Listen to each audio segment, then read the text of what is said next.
Bunter was rather sensitive. He left her rather brusquely at the last. He got on board in good time and produced the usual impression on the mud pilot and the broken-down straw hat who took the Sapphire out of dock. The riverman was very polite to the dignified, striking-looking chief mate. The 5-inch manila for the check rope, Mr. Bunter, thank you, Mr. Bunter, please. The sea pilot, who left the gem of the ships, heading comfortably down channel off Dover, told some of his friends that this voyage, the Sapphire, had for chief mate a man who seemed a jolly good sight too good for old John's. Bunter's his name. I wonder where he's sprung from. Never seen him before in any ship I piloted in or out all these years. He's the sort of man you don't forget. You couldn't. A thorough good sailor, too.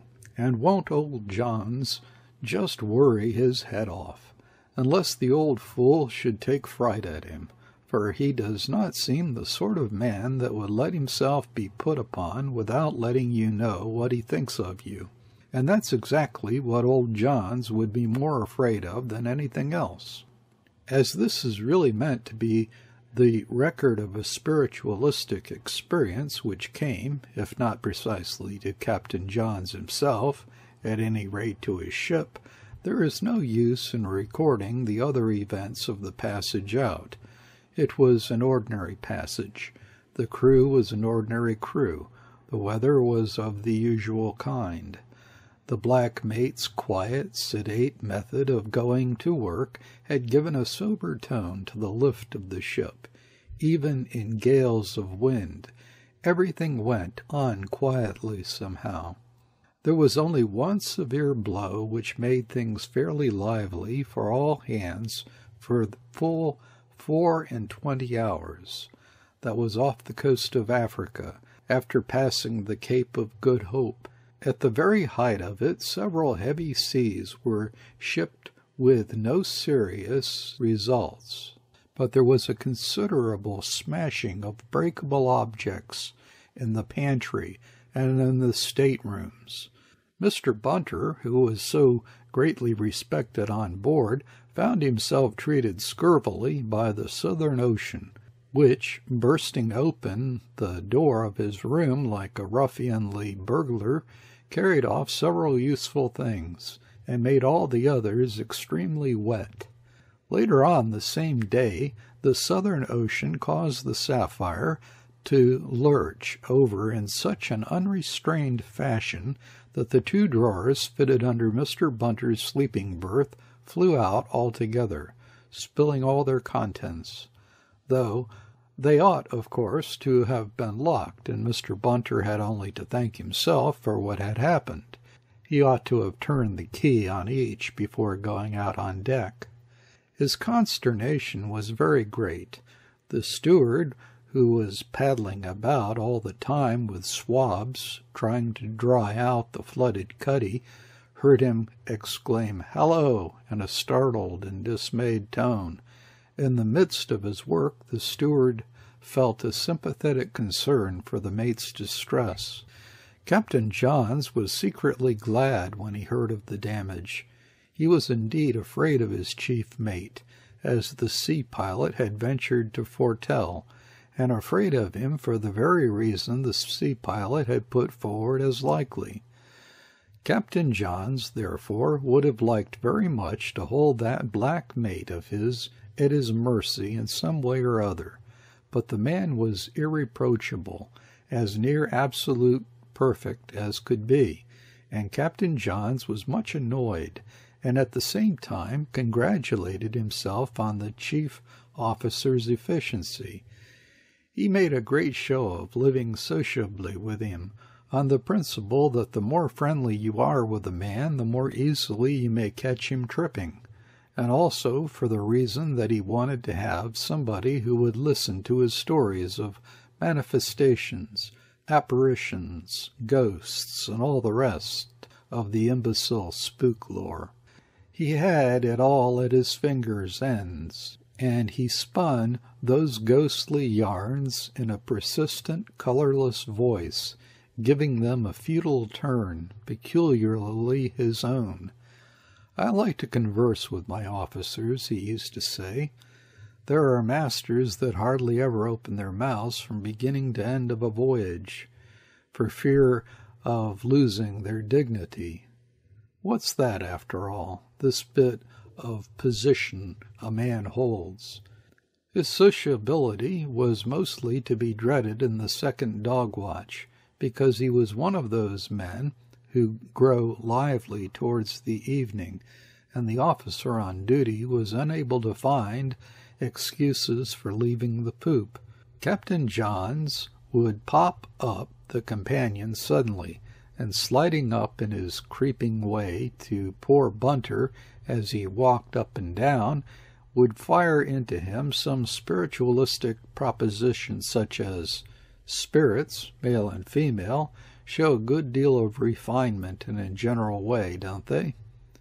To which Bunter, holding his black-whiskered head high, would mutter, "I don't know."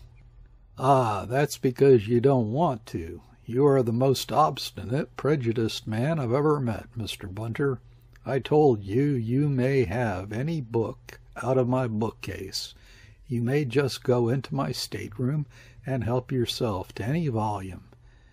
And if Bunter protested that he was too tired in his watches below to spare any time for reading, Captain Johns would smile nastily behind his back and remark that of course some people needed more sleep than others to keep themselves fit for their work.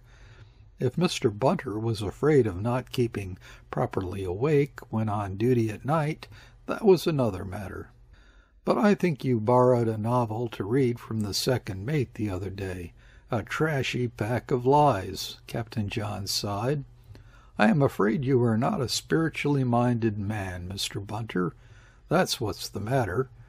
Sometimes he would appear on deck in the middle of the night, looking very grotesque and bandy-legged in his sleeping suit.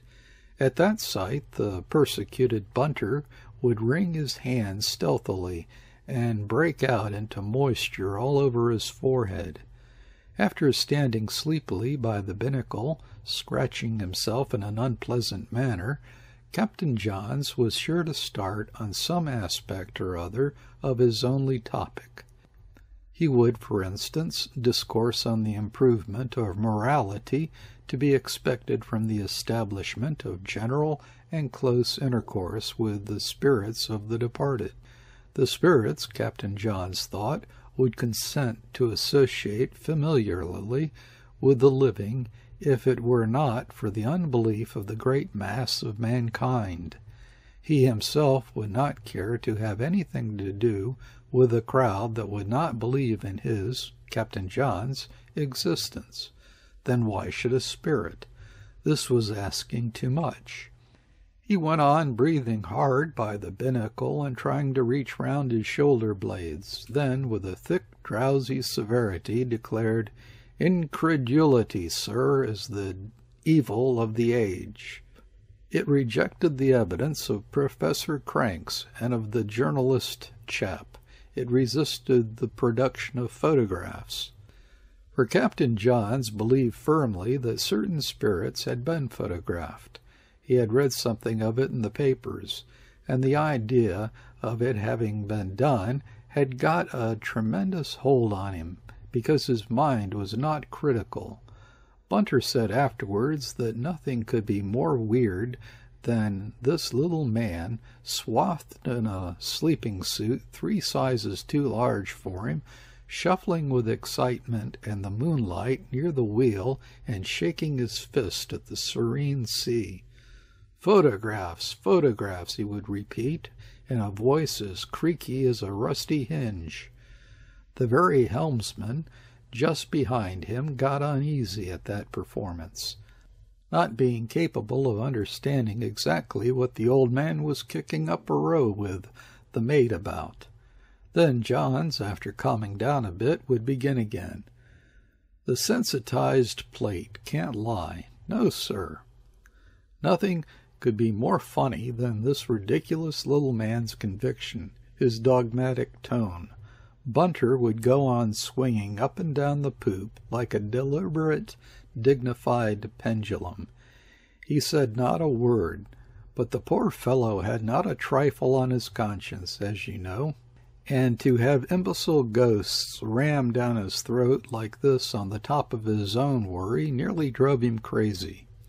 He knew that on many occasions he was on the verge of lunacy, because he could not help indulging in half-delirious visions of Captain John's being picked up by the scruff of the neck and dropped over the taffrail into the ship's wake, the sort of thing no sane sailorman would think of doing to a cat or any other animal, anyhow.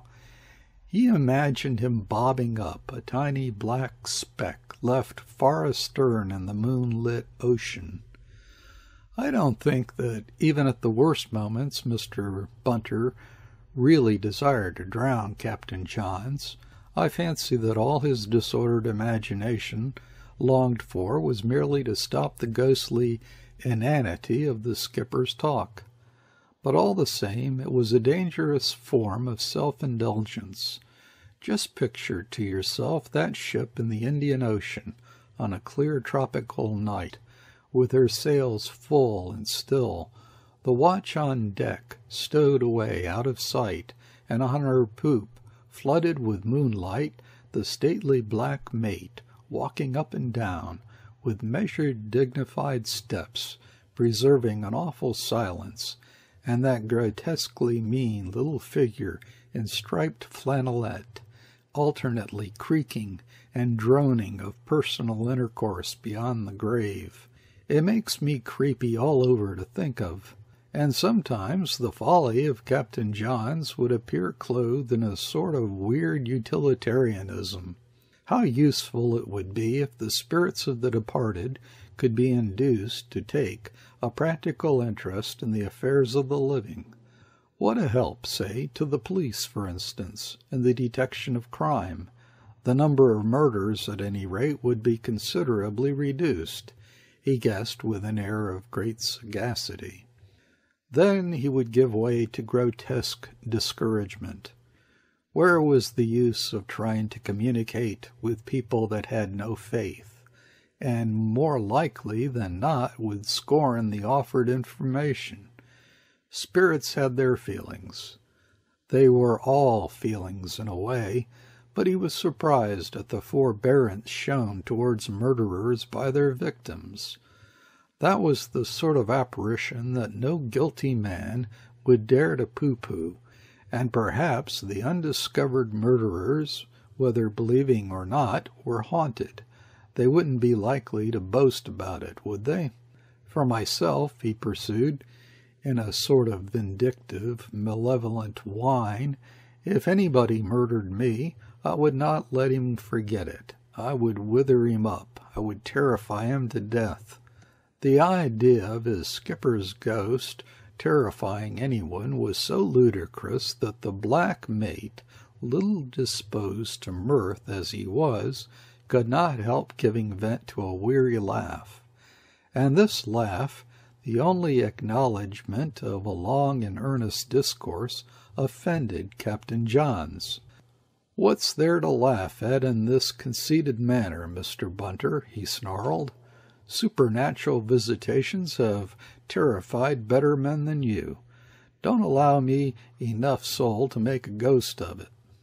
I think it was the nasty tone that caused Bunter to stop short and turn about. "I shouldn't wonder," went on the angry fanatic of spiritism, "if you weren't one of them people that take no more account of a man than if he were a beast. You would be capable, I don't doubt, to deny the possession of an immortal soul to your own father." And then Bunter, being bored beyond endurance and also exasperated by the private worry, lost his self-possession. He walked up suddenly to Captain Johns, and stooping a little to look close into his face, said, in a low, even tone, "You don't know what a man like me is capable of." Captain Johns threw his head back, but was too astonished to budge. Bunter resumed his walk, and for a long time his measured footsteps and the low wash of the water alongside were the only sounds which troubled the silence brooding over the great waters. Then Captain Johns cleared his throat uneasily, and, after sidling away towards the companion for greater safety, plucked up enough courage to retreat upon an act of authority. "Raise the starboard clew of the mainsail, and lay the yards dead square, Mr. Bunter. Don't you see the wind is nearly right aft?" Bunter at once answered, "Aye, sir," though there was not the slightest necessity to touch the yards, and the wind was well out on the quarter. While he was executing the order, Captain Johns hung on the companion steps, growling to himself, "Walk this poop like an admiral and don't even notice when the yards want trimming," loud enough for the helmsman to overhear. Then he sunk slowly backwards out of the man's sight, and when he reached the bottom of the stairs he stood still and thought. "He's an awful ruffian, with all his gentlemanly airs. No more gentleman mates for me."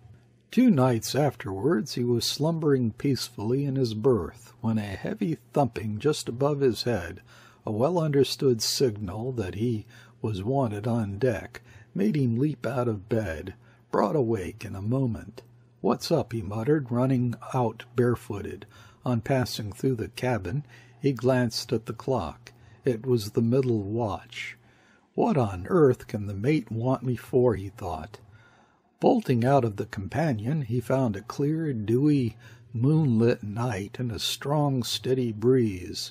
He looked around wildly. There was no one on the poop except the helmsman, who addressed him at once. "It was me, sir. I let go the wheel for a second to stamp over your head. I am afraid there's something wrong with the mate." "Where's he got to?" asked the captain sharply. The man, who was obviously nervous, said, "The last I saw of him was as he fell down the port-poop ladder." "Fell down the port-poop ladder? What did he do that for? What made him?" "I don't know, sir. He was walking the port side, then just as he turned towards me to come aft—" "You saw him?" interrupted the captain. "I did. I was looking at him, and I heard the crash, too. Something awful, like the mainmast going overboard. It was as if something had struck him." Captain Johns became very uneasy and alarmed. "Come," he said sharply. "Did anybody strike him? What did you see?" "Nothing, sir, so help me. There was nothing to see. He just gave a little sort of hallo, threw his hands before him, and over he went. Crash! I couldn't hear anything more, so I just let go the wheel for a second to call you up." "You're scared," said Captain Johns. "I am, sir, straight." Captain Johns stared at him. The silence of his ship driving on her way seemed to contain a danger, a mystery. He was reluctant to go and look for his mate himself in the shadows of the main deck, so quiet, so still. All he did was to advance to the break of the poop and call for the watch. As the sleepy men came trooping aft, he shouted to them fiercely, "Look at the foot of the port-poop ladder, some of you. See the mate lying there." Their startled exclamations told him immediately that they did see him. Somebody even screeched out emotionally, "He's dead!" Mr. Bunter was laid in his bunk, and when the lamp in his room was lit, he looked indeed as if he were dead, but it was obvious also that he was breathing yet. The steward had been roused out, the second mate called and sent on deck to look after the ship, and for an hour or so Captain Johns devoted himself silently to the restoring of consciousness. Mr. Bunter at last opened his eyes, but he could not speak. He was dazed and inert. The steward bandaged a nasty scalp wound, while Captain Johns held an additional light. They had to cut away a lot of Mr. Bunter's jet-black hair to make a good dressing. This done, and after gazing for a while at their patient, the two left the cabin.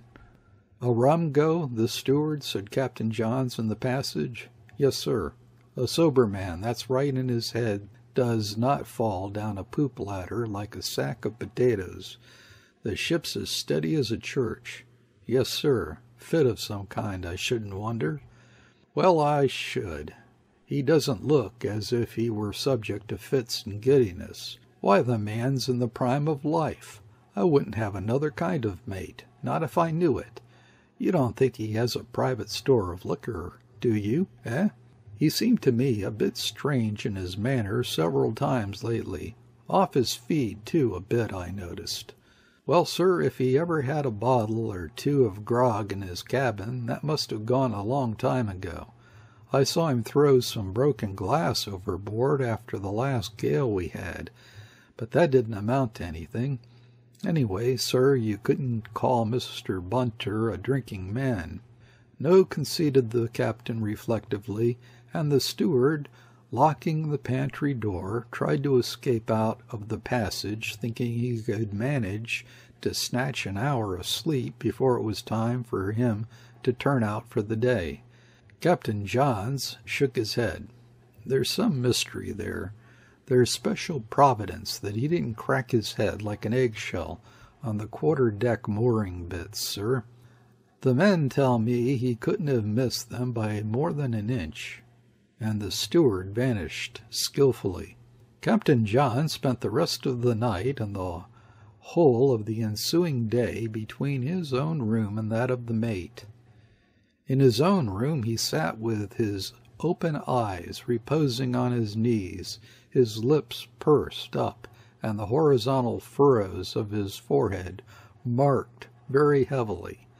Now and then, raising his arm by a slow, as if cautious movement, he scratched lightly the top of his bald head. In the mate's room he stood for long periods of time with his hand to his lips, gazing at the half-conscious man. For 3 days Mr. Bunter did not say a single word. He looked at people sensibly enough, but did not seem to be able to hear any questions put to him. They cut off some more of his hair, swathed his head in wet cloths. He took some nourishment, and was made as comfortable as possible. At dinner on the 3rd day, the second mate remarked to the captain in connection with the affair, "These half-round brass plates on the steps of the poop ladders are beastly dangerous things." "Are they?" retorted Captain John sourly. "It takes more than a brass plate to account for an able-bodied man crashing down in this fashion like a felled ox." The second mate was impressed by that view. There was something in that, he thought. "And the weather fine, everything dry, and the ship going along as steady as a church," pursued Captain Johns gruffly. As Captain Johns continued to look extremely sour, the second mate did not open his lips any more during the dinner. Captain Johns was annoyed and hurt by an innocent remark, because the fitting of the aforesaid brass plates had been done at his suggestion only the voyage before, in order to smarten up the appearance of the poop ladders. On the 4th day Mr. Bunter looked decidedly better, very languid yet, of course, but he heard and understood what was said to him, and even could say a few words in a feeble voice. Captain Johns, coming in, contemplated him attentively, without much visible sympathy. "Well, can you give us your account of this accident, Mr. Bunter?" Bunter moved slightly his bandaged head and fixed his cold blue stare on Captain John's face, as if taking stock and appraising the value of every feature, the perplexed forehead, the credulous eyes, the inane droop of the mouth, and he gazed so long that Captain Johns grew restive and looked over his shoulder at the door. "No accident," breathed out Bunter in a peculiar tone. "You don't mean to say that you've got the falling sickness," said Captain Johns.